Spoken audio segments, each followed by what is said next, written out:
Hey, what's up guys, welcome back. In this video, we will build a AR virtual button application and we will run it inside an Android smartphone. So for building this app, I'll click on File. After this, I'll click on Build Settings.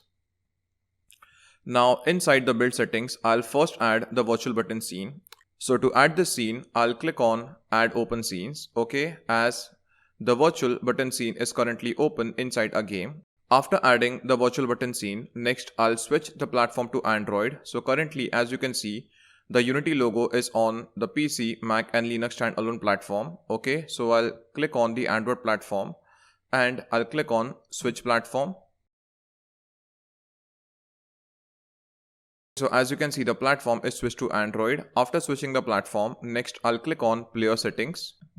Now, inside the player settings, I'll first change the company name. Okay, so in place of company name, I'll put my website name, that is Engineer's Dream. Okay, if you do not have a company or if you do not have a website, you can put your own name over here. I'll leave the product name to AR virtual button itself, and the product name basically represents the name of our application. So the name of our application will be AR virtual button. After this, in place of default icon, I'll set one icon. Okay, so I'll close build settings.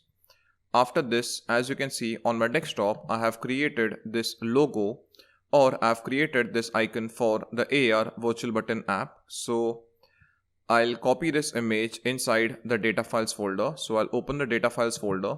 Next, I'll create a new folder. I'll give this a name of logo. And inside the logo folder, I'll drag the AR virtual button image. So after adding the AR virtual button logo image inside a project, I'll then click on File. I'll click on Build Settings, Player Settings, okay, and next, in place of this default icon, I'll drag the AR virtual button logo image. So I'll drag this image over here. After setting the default icon or the logo, next I'll click on Resolution and Presentation and I'll change the default orientation from auto rotation to landscape left, so that when we open our application, the application will open in the landscape left mode. After this, I'll click on Other Settings. And inside Other Settings, I'll change the package name. So currently, as you can see, the package name reads com.company.product name. Okay. So in place of company name, I'll again put my website name, that is Engineer's Dream, and as I've mentioned earlier, you can put your own name if you do not have a website or if you do not have a company. After this, in place of product name, I'll put my application name, that is AR virtual button. Okay, next I'll keep the version to 1.0 and I'll leave the bundle version code to 1 itself. I'll change the minimum API level from Jelly Beans to Lollipop. Okay.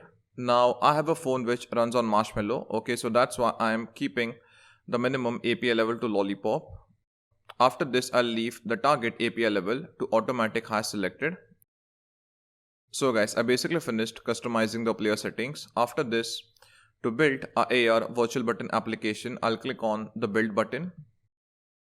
Next, in place of file name, I'll write down AR virtual button. And after giving this file a name of AR virtual button, I'll hit save.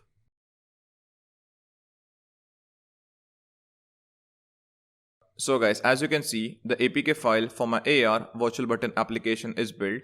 Next, I'll copy this file inside my Android smartphone and let's check the final output.